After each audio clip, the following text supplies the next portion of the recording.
A paz de nosso Senhor Jesus Cristo, queridos e amados irmãos e amigos, ouvintes da Rádio Viva FM ES. É com muito prazer que daremos agora continuação à série de 4 mensagens em que está sendo ministrado o assunto Família, Projeto de Deus. E hoje você irá desfrutar da terceira e da última parte desta série. Que o Senhor fale profundamente aos vossos corações através do seu Santo Espírito durante a ministração desta mensagem. Glória a Deus, eu cumprimento a todos com a paz do Senhor Jesus. Meus amados, com muita alegria, mais uma vez nós retornamos aqui para nós continuarmos a palavra que nós começamos, o estudo, na verdade, sobre família, projeto de Deus. Hoje já é a terceira parte. E, meus amados irmãos, é muito importante nós olharmos para a nossa família, olharmos todos os aspectos. Será que a nossa família é uma família bíblica, de acordo com a palavra de Deus? Os filhos, o casamento em si, os cônjuges, será que tudo isso está de acordo com a palavra do Senhor? E, meus amados, nós encerramos na semana passada falando sobre os problemas conjugais.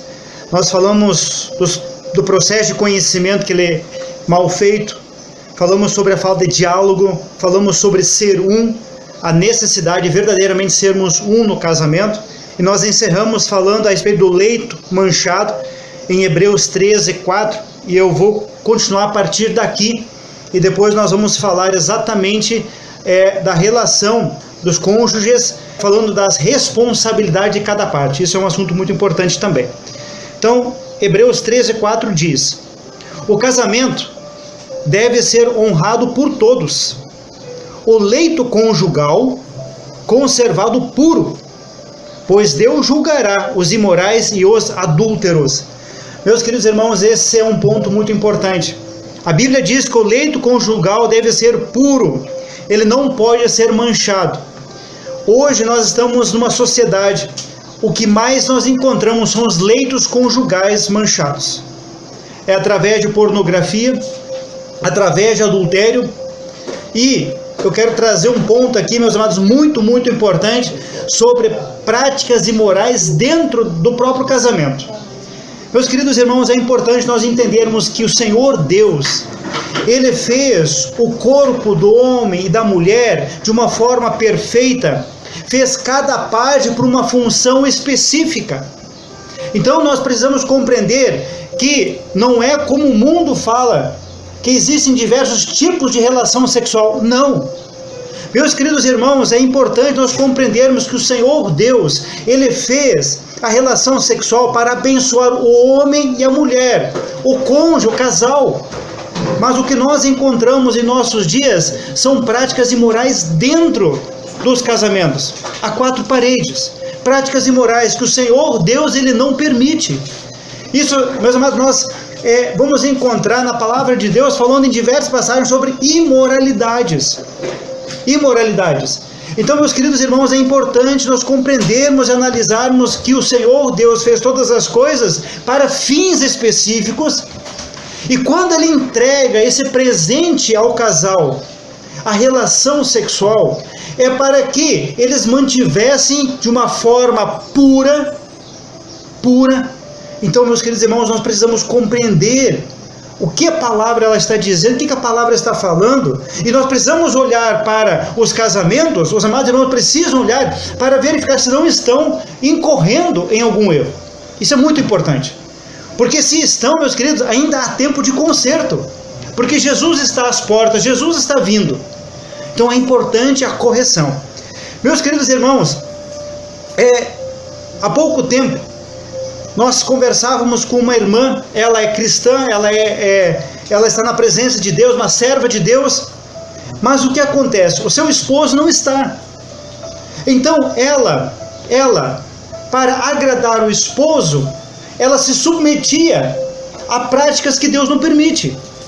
Meus queridos irmãos, nós não podemos. Minha irmã, você que me ouve, eu digo para você, não consinta em entrar naquilo que Deus não permite, porque a própria palavra diz: antes importa obedecer a Deus, a sua palavra, do que aos homens. Nós vamos verificar aqui na sequência que, claro, a mulher, ela precisa ser submissa ao homem, mas até que ponto? Até onde a Bíblia, ela traz esse ponto da submissão? Então, meus queridos irmãos, é importante nós compreendermos o papel de cada um no casamento, o papel do esposo, da esposa, mas nós não podemos entrar em práticas imorais, porque vai manchar a família, vai manchar, principalmente diante de Deus, meus queridos, diante de Deus. Então vai trazer muitos problemas, muita brecha aberta para que haja uma ação do adversário contra a vida dos amados irmãos. Amém? Meus queridos irmãos, vejam só, vamos para 1 Coríntios 7, 3 a 5. 1 Coríntios vai tratar desse ponto que nós estamos falando agora, acerca do casamento, mas existem deveres de ambos. Vejam só o que a palavra diz. Versículo 3. 1 Coríntios 7, versículo 3. O marido deve cumprir os seus deveres conjugais para com a sua mulher, e da mesma forma a mulher para com o seu marido. A mulher não tem autoridade sobre o seu próprio corpo, mas sim o marido. Meus queridos irmãos, isso é muito importante. Muito importante. Vejam só o que a palavra diz, porque os dois formam uma carne, mas, vejam só, vou repetir aqui. Da mesma forma, o marido não tem autoridade sobre o próprio corpo, mas sim a mulher. E a mulher não tem poder sobre o seu próprio corpo, mas sim o marido. Porque sabe o que acontece, meus queridos irmãos? Quando nós falamos com muitos irmãos, por que você quer casar? Normalmente as pessoas dizem assim, eu quero casar para eu ser feliz. Meus queridos irmãos, isso é uma atitude totalmente egoísta. Eu preciso chegar e dizer, mudar o meu pensamento e dizer, eu quero me casar para fazer a outra pessoa feliz. Veja, meus irmãos, como é que isso muda totalmente numa relação. Se eu estou preocupado em fazer o meu cônjuge feliz, a relação muda totalmente dentro dos casamentos. Muda totalmente. Porque quando eu estou preocupado comigo, eu vou fazer de tudo, aí não importa o outro lado, a outra pessoa. Mas quando eu estou preocupado com a outra pessoa, haverá uma correspondência deste meu ato e ambos serão felizes, porque um estará preocupado em fazer o outro feliz. Então, casamento, meus queridos, é eu estar preocupado em fazer o outro feliz, entender a outra parte, entender o meu cônjuge, entender o que ele está passando, as dores que ele sente, as alegrias, as tristezas, as aflições, porque todos nós as temos, mas é buscar de todas as formas para equalizar isso, para que não haja nenhum problema. Então a palavra diz, meus amados irmãos, no versículo 5, aqui está um ponto-chave. Vejam só como é importante isso. Não se recusem um ao outro. Não se recusem um ao outro. Isso aqui está falando da intimidade. Olha só. Não se recusem um ao outro, exceto por mútuo consentimento. Outro ponto aqui, por mútuo consentimento. Os dois precisam chegar num acordo e durante certo tempo para se dedicarem à oração. Muitas vezes os casais têm ali propósitos de oração, jejum, ali por motivos específicos, familiares, ou seja, outros motivos. Se houver um acordo mútuo entre os dois, por um certo período, e esse período é um curto prazo de tempo, a palavra ela dá uma base para que não haja intimidade entre os, se houver um mútuo consentimento. Mas o que a palavra diz no versículo 5, no começo dele? Não se recusem um ao outro. Meus queridos irmãos, quando há a recusa da intimidade na vida do casal, é uma brecha aberta para que o adversário opere. Satanás ele tem as portas abertas para entrar, para fazer uma verdadeira bagunça na vida do casal e na vida da família. Porque a relação sexual, a intimidade, ela foi instituída por Deus. Deus fez para a felicidade do casal, para a alegria do casal. Deus fez. E quando há a recusa, são portas abertas, são brechas abertas para que haja uma operação do adversário. Por isso que a palavra diz, não se recusem ao outro, exceto por mútuo consentimento e durante certo tempo, para se dedicarem à oração. Depois, unam-se de novo, para que Satanás não os tente por não terem domínio próprio. Meus amados irmãos, é necessário olhar para a Bíblia, para a palavra de Deus e verificar se os irmãos estão andando de acordo com a palavra do Senhor, se os atos que os amados praticam estão de acordo com a palavra do Senhor. Amém? Isso é muito importante. Então, meus amados irmãos, nós estamos vendo aqui que os dois lados têm deveres, os dois lados têm compromissos, os dois lados, na verdade, queridos, têm coisas muito grandiosas e poderosas em Deus na relação do casamento. É necessário compreendermos o papel de cada um, é necessário compreender aquilo que cada um precisa fazer e executar. É necessário, meus amados, precisa pegar a Bíblia, a palavra do Senhor e olhar passo a passo para verificar se estão andando de acordo com a palavra do Senhor. Vamos lá, queridos, vamos avançar aqui, vamos compreender mais um pouco. Vamos para Efésios. Vamos para Efésios 5, versículo 22. A palavra vai nos dizer, nós vamos abordar aqui os pontos. Mulheres, sujeite-se cada uma ao seu marido como ao Senhor, pois o marido é o cabeça da mulher, como também Cristo é o cabeça da igreja, que é o seu corpo, do qual ele é Salvador. Assim como a igreja está sujeita a Cristo, também as mulheres estejam sujeitas em tudo aos seus maridos. Meus amados irmãos, a palavra do Senhor fala aqui que as esposas devem ser submissas aos maridos. O governo, precisamos compreender isso, o governo dado por Deus foi para Adão, lá no jardim ainda. Deus entrega o governo do jardim de todas as coisas para Adão. A Bíblia diz aqui que a mulher ela precisa ser submissa ao marido. Mas agora eu preciso trazer pontos importantes aqui. A questão da submissão.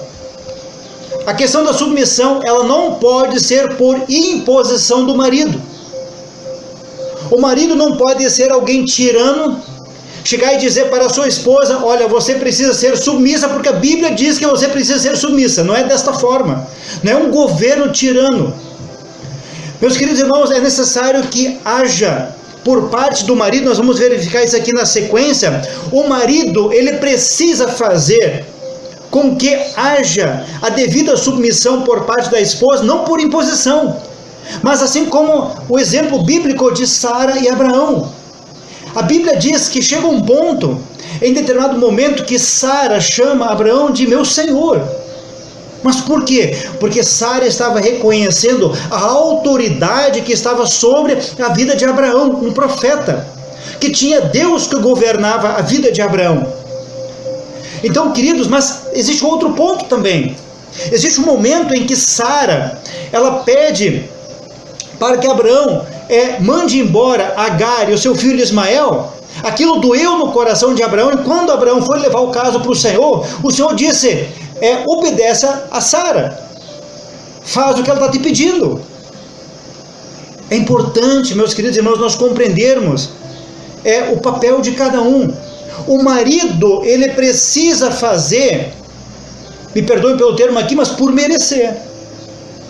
Ele precisa ser o governo, mas não é um governo tirano. Não é um governo de ditadura dentro de casa, porque eu mando, porque eu faço, porque eu aconteço, tem que ser do meu jeito. Não é assim que funciona. Não vai andar o casamento, não anda desta forma. Queridos, lembrem que nós já conversamos sobre isso. Quando o Senhor Deus forma Eva, Ele tira uma costela de Adão, e a costela do lado, não é na frente nem atrás, é do lado. Ou seja, os dois andando lado a lado. É importante compreendermos que o casal, ele anda junto, é uma unidade, é um em Cristo. Sendo um em Cristo, é o mesmo Espírito, é na mesma direção, é compartilhar as mesmas ideias, é buscar as mesmas fontes. Isso é ser um. Não pode haver divisão entre o casal. Se houver divisão entre o casal, vai ter divisão no restante da família. E família dividida não prospera, não anda na presença de Deus.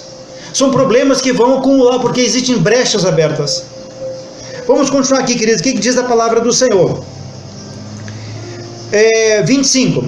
Maridos, aqui está o ponto-chave agora para os maridos. Maridos, ame cada um a sua mulher, assim como Cristo amou a igreja e entregou-se por ela, para santificá-la, tendo-a purificada pelo lavar da água mediante a palavra. Meu querido irmão, você que é marido e esposo, você se entrega a sua vida, você é capaz de dar a sua vida pela sua esposa? Você faz tudo por ela? É importante compreender isso, amém? Porque a Bíblia diz, há uma relação aqui, assim como Cristo amou a sua igreja e entregou-se por ela. Você já se entregou pela sua esposa?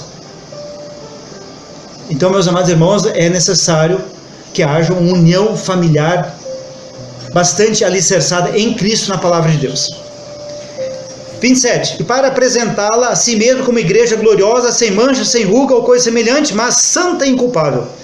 Da mesma forma, os maridos devem amar cada um a sua mulher como ao seu próprio corpo. Veja que interessante. Você precisa amar a esposa como você se ama. Por isso que a palavra diz, meus queridos irmãos, que nós precisamos amar a Deus em todas as coisas e o nosso próximo como a ti mesmo. A esposa é a pessoa mais próxima de nós. Amém? É o nosso próximo mais próximo. Por isso que a palavra diz que deve amar a sua mulher como o seu próprio corpo. Quem ama a sua mulher ama a si mesmo. Além do mais, ninguém jamais odiou o seu próprio corpo, mas, olha só, o alimenta e cuida dela, como também Cristo faz com a igreja, pois somos membros do seu corpo. Meus amados irmãos, o Senhor Jesus, nessa relação de marido e mulher, o Senhor Jesus, ele é o cabeça da igreja, mas o Senhor Jesus jamais, ele impôs qualquer coisa sobre a igreja. A igreja respeita o Senhor Jesus, tem todo o amor, todo o carinho, e da mesma forma, Cristo se entregou por ela, mas não por imposição. Cristo não se entregou pela igreja e chegou e disse, bem, agora vocês precisam me respeitar. Não. Precisa haver o total respeito, mas de uma forma natural. A esposa precisa olhar para o marido, né, como aquele que inspira, aquele que respeita, aquele que é um espelho. A esposa precisa olhar, ele é meu espelho, ele é meu guia, meu norte, é para ele que eu vou pedir as opiniões, as sugestões, é para ele que eu vou pedir.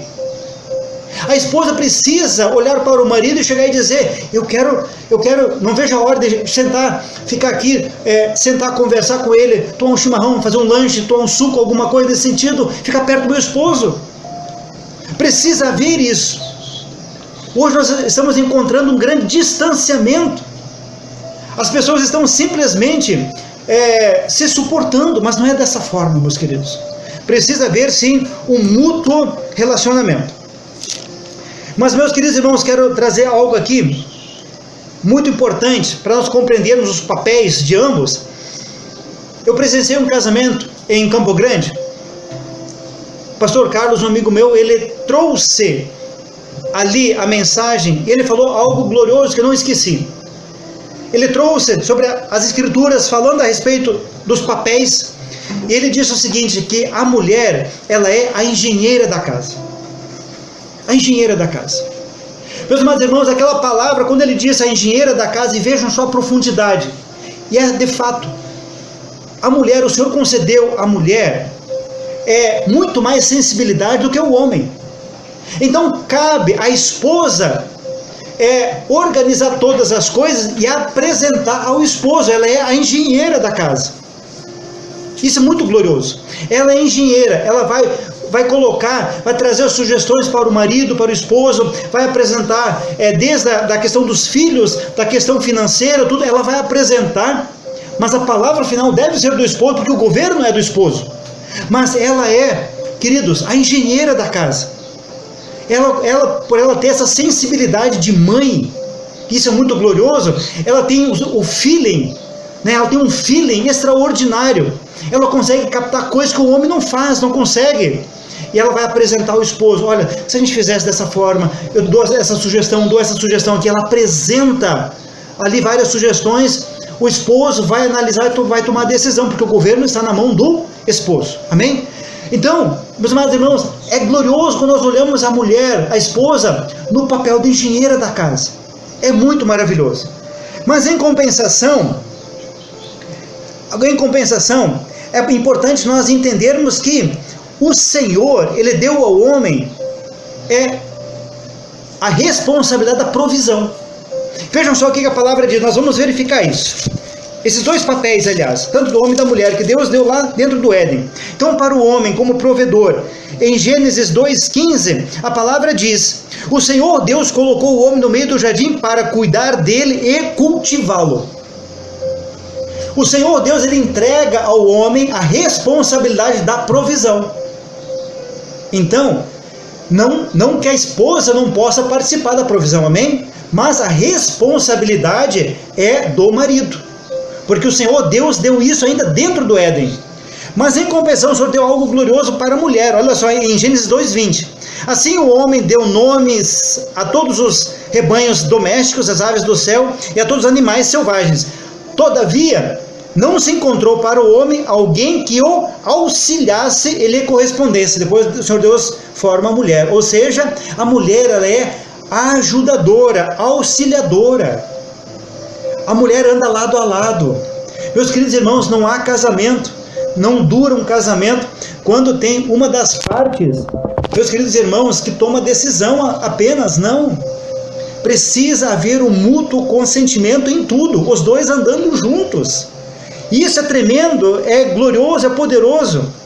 Mas, meus queridos irmãos, nós falamos aqui a questão da submissão. A mulher, ela se submete ao marido até o ponto, quando fere a escritura, ela não pode se submeter ao esposo. Não pode. Ela pode se submeter naquilo que não fere a Bíblia, a palavra de Deus. Assim como nós falamos no exemplo anterior, daquela irmã se submetia a práticas sodomitas para agradar o marido que não era crente. Isso não pode acontecer. Ou, por exemplo, se o marido chegar, olha, se alguém me ligar, diz que eu não estou, e o marido está. Meus amados irmãos, nós precisamos em todo o tempo andar de acordo com a palavra do Senhor. Então a submissão, ela vai até o momento que mexe na palavra do Senhor. Mexeu na palavra do Senhor, prevalece a palavra do Senhor, porque ela é o nosso norte. A palavra do Senhor, ela está acima do pastor, ela está acima do obreiro, está acima do casal, está acima do marido. A palavra do Senhor, ela é soberana. Então, a esposa não pode se submeter quando fere a Bíblia, a palavra de Deus. Amém? Não pode. No restante, se não está ferindo, aí sim, ela precisa se submeter. Mas é importante aos maridos, meus queridos irmãos maridos, amem suas esposas, como nós lemos aqui. Agradem suas esposas. Amem suas esposas em todo o tempo. Porque um dia vocês tiveram um processo de conhecimento, um namoro. Vocês estavam apaixonados um pelo outro. E por que isso mudou? Não pode mudar. Precisa ter o mesmo relacionamento desde o começo. Desde aquele dia que você olhou para os olhos da tua esposa, que você se agradou dela. Isso precisa estar vivo no coração de vocês até hoje. Se não está, um sentimento maligno tomou conta. E precisa clamar ao Senhor para o Senhor remover isso, tirar isso e devolver esse amor que sentiu lá no princípio, lá no início. É necessário. Amém, queridos? Meus queridos, a palavra diz algo interessante para a mulher. Minhas queridas irmãs, vocês que são esposas, a palavra do Senhor diz algo maravilhoso para vocês. Provérbios 14:1 diz: a mulher sábia edifica a sua casa. Vejam que Deus entregou para a mulher a edificação da casa. A mulher sábia edifica. A mulher sábia edifica. Então, a Bíblia diz que quem não tem sabedoria, que peça a Deus. Se você não sabe como edificar a sua casa, peça a Deus. A mulher sábia, ela edifica a casa. Filhos na presença de Deus, marido na presença de Deus, o lar na presença de Deus, andando ali juntos, unidos. A mulher sábia edifica a sua casa. Mas, vejam só o que a tola, a insensata faz. Mas com as próprias mãos, a insensata, ou a tola, ela derruba a sua. Meus queridos irmãos, é importante compreendermos isso. A mulher tola, a insensata, ela derruba a sua própria casa, destrói o casamento, destrói os filhos, as relações, briga com um, briga com o outro, não anda, não dá certo. Então, meus amados, sejam mulheres sábias. Minhas queridas irmãs, sejam mulheres sábias na presença do Senhor. Isso é glorioso, isso é poderoso demais. A mulher sábia, ela edifica, constrói. Mesmo quando tem luta, tem dificuldade, mas ela sabe buscar as palavras certas, ela sabe buscar a relação certa, e isso anda na presença de Deus. Meus queridos irmãos, já estamos aqui praticamente encerrando. Vamos para um último ponto, está em 1 Pedro. 1 Pedro, capítulo 3, versículo 1 e 2. Diz assim: do mesmo modo, mulheres, sujeitem-se cada um a seu marido, a fim de que, se ele não obedece à palavra, seja ganho sem palavras. Meus amados irmãos, como isso é glorioso. Vejam só, se o seu marido não é crente, se você é uma serva de Deus, seu marido não é, o que a palavra diz aqui? A fim de que ele, se ele não obedece à palavra, ou seja, não anda no caminho de Deus, seja ganho sem palavra. O teu testemunho, minha irmã, o teu testemunho vai tocar no coração do seu marido. Mas seja uma serva, edifica a sua casa pelo procedimento da sua mulher, observando a sua conduta honesta e respeitosa de vocês. Meus queridos irmãos, precisamos compreender que aqueles que não são crentes, eles olham para nós que estamos na presença de Deus e nós somos observados todo o tempo. Então a sua conduta, o seu testemunho vai tocar no coração ali do seu esposo. Amém? Em nome de Jesus. Mas vamos avançar aqui, versículo 7. Do mesmo modo, vocês, maridos, sejam sábios no convívio com suas mulheres e tratem-nas com honra, como parte mais frágil e co-herdeiras do dom da graça da vida, de forma que não sejam interrompidas as suas orações, em nome de Jesus. Meus queridos irmãos, é muito glorioso nós falarmos desse assunto. Irmãos, que o Senhor Deus os abençoe, os guarde na presença do Senhor, em nome de Jesus.